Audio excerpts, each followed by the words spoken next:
alcoholic detective whose girlfriend gets kidnapped. Oh, because we didn't see that one coming.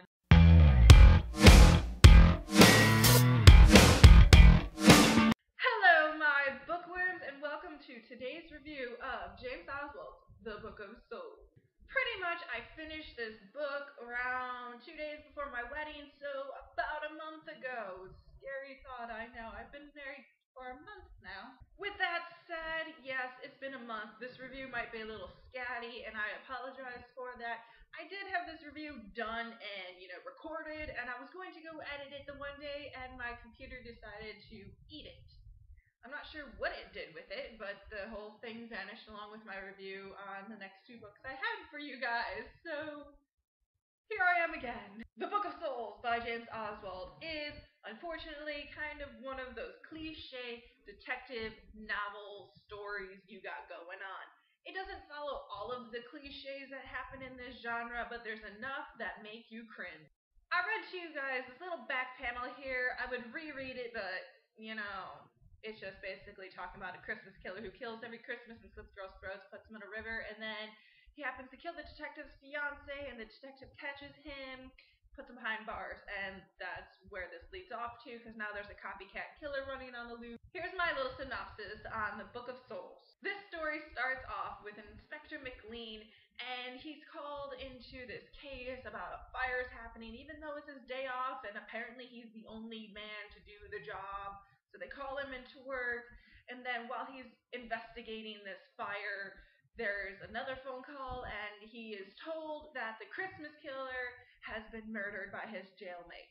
What I really like about this is you have McLean, who kind of almost does a happy dance at this news, and is like doing one of those, yes, finally, someone in jail does some justice. After that, McLean goes to Edinburgh, maybe? Maybe the story takes place in Edinburgh. This was a while ago I read this. It's somewhere in Scotland. So either Aberdeen or maybe Glasgow. Edinburgh. Shit! I don't know! He goes somewhere in Scotland, okay? So he ends up going to the funeral, making sure this guy's dead.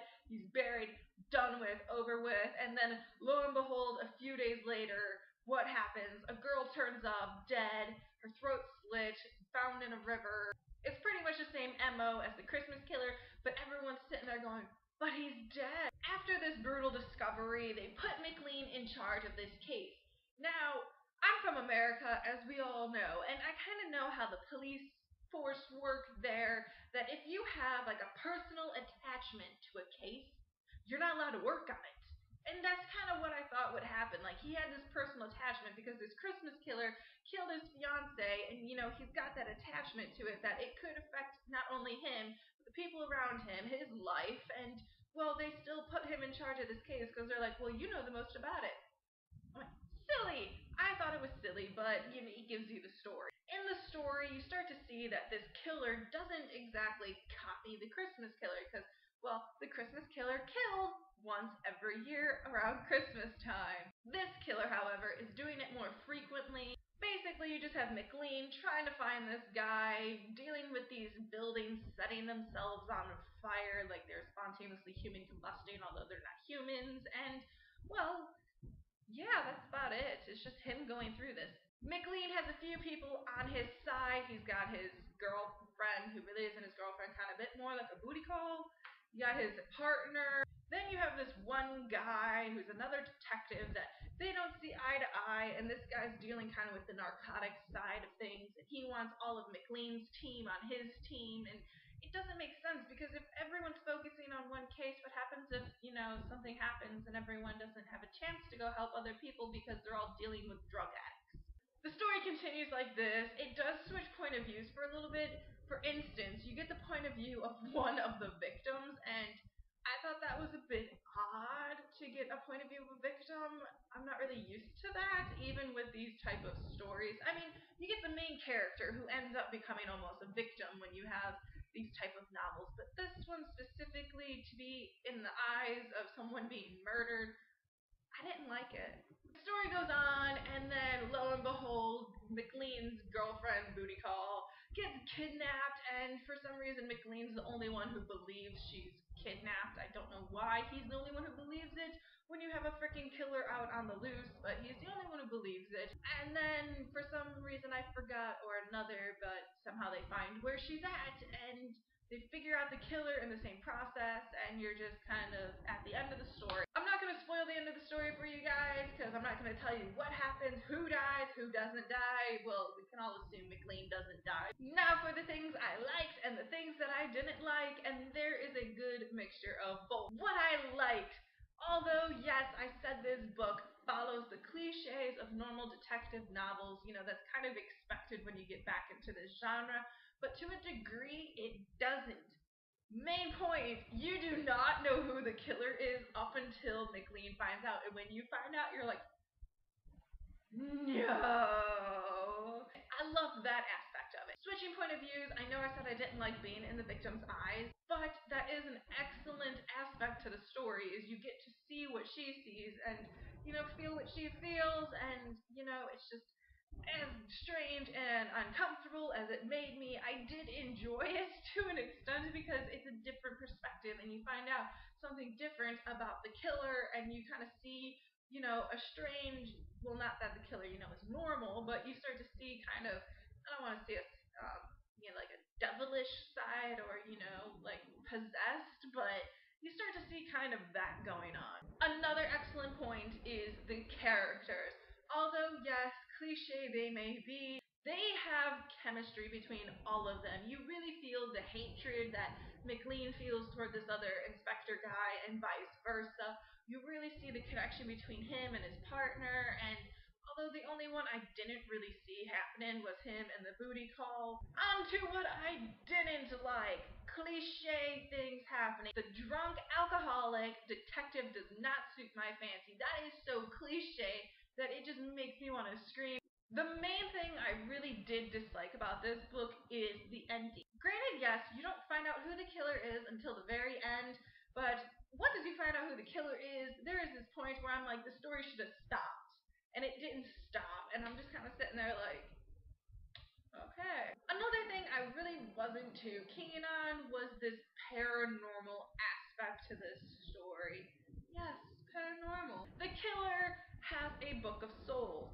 Yes, the title actually has something to do with the story. I was happy about that. He has this book of souls, and this book of souls kind of almost possesses him and makes him kill these people. In which case, the Christmas killer had this book, and somehow this guy ended up with the book. You would have thought it had been taken into custody, although that is somewhat explained how he came across the book. But all in all, there was this demon, demonic possession thing going on, and it was possessing him to kill these people, and this is what I mean when you get in the eyes of the victim, you start seeing what he does with this book, and it's weird, and I'm not okay with it. Not to mention these buildings spontaneously human combusting, and I don't know any other way to describe it because they set themselves on fire. How do buildings set themselves on fire? They don't have hands? They don't have matches? They're freaking buildings! How did they set themselves on fire? And that's never explained. That's used as a paranormal aspect too, and I'm just sitting there like, what did this have to do with anything?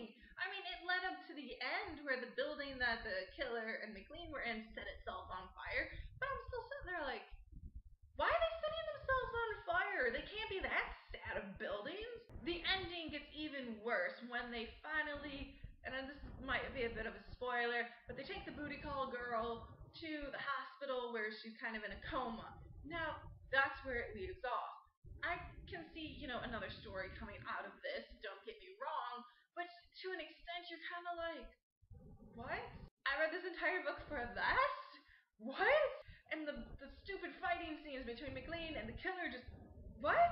And I'm just so mad at it, because I'm just kind of like, no, I wanted a decent story out of this, and it was decent. It was at points where your heart was like pounding, and you're just kind of like, oh my god, and I will admit it, I'm not walking the streets at night here because there's going to be some crazy killer out on the loose who kidnaps girls off the street at night. But apart from that, the ending just so royally sucked, and I think that is what my biggest problem with this book is just that ending. Oswald did such a great job at building up the story and getting everything at you and giving you all the information you needed in the right times and the right places, and then at the end it was like, I have no idea what to do now. Well, here, let's have them do this. And then, he's just kind of like throwing things at you and doing this cliche thing that all inspector novels do, and I just hate it so much. All in all, I would actually give this book a B. For my first attempt getting back into this genre, I had a lot of fun with this book.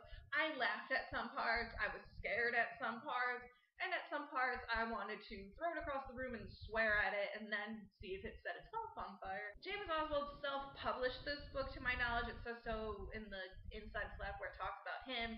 So he did a decent job considering that although there were some grammatical errors, there weren't many, and I was, happy about that because for self-publishing, you don't have someone doing that for you. This book is a B. If you're looking to get into the detective genre, I recommend this book, although if you're not into paranormal, aspects, maybe not.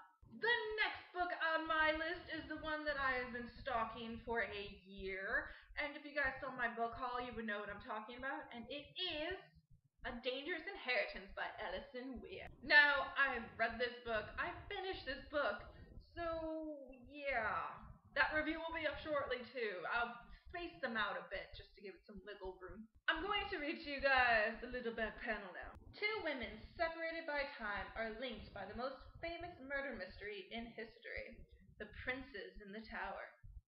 Lady Catherine Grey has already suffered more than her fair share of tragedy. Newly pregnant, she has incurred the wrath of her formidable cousin, Queen Elizabeth I, who sees her as a rival to her insecure throne. Alone in her chamber in the tower, she finds old papers belonging to the bastard daughter of Richard III, Kate Plantingate, who 80 years previously had embarked on a dangerous quest to find out what really happened to her cousins, the two young princes who had last been seen as captives in the tower. But time is not on Kate's side, nor on Catherine's either. I would say I'm excited about this book, but I already read it. I seriously need to get on top of my game. NaNoWriMo's invaded people. It's invaded my personal reading time. Not really, because I read a lot of books. James Oswald Book of Souls is a B. I highly recommend maybe buying it if you're really into the detective novel stuff, or if you're just curious about it, rent it from the library. It's well worth the read. Next up is A Dangerous Inheritance by Alison Weir. That review will be up shortly. That is it, you guys. I will see you soon. Keep reading. Bye!